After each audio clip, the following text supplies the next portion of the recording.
What some tax attorneys are doing is they're looking at people that have entered into the offshore voluntary disclosure program and doing opt-outs with them.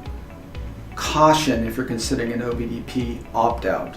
Okay, let me explain what that entails. In situations where you believe that the offshore penalties are completely out of proportion with your culpable behavior, you may want to consider an opt-out. This is very dangerous. Let me explain why. An opt-out is basically a decision to remove yourself from the 2014 OVDP program and subject yourself to a standard civil audit on all of the domestic and offshore income tax issues and the information reporting that exists in your fact pattern.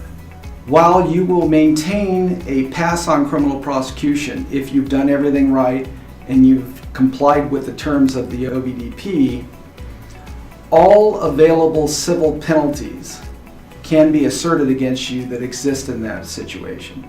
In the opt-outs that I've considered in my own practice, where clients have come to me and said, would an opt-out work for me?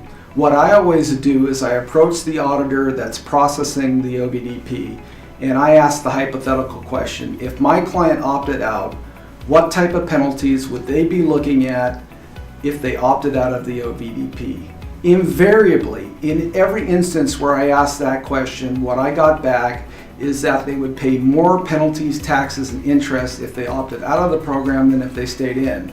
The reason for this is the government has already invested lots of time and energy in processing the OVDP. They've audited the submission to the OVDP. They're invested in the penalties that you agreed to pay when you entered the program, and they want to find a way to pressure people to stay within the program. For this reason, I don't favor opt-outs, but I'm willing to consider them.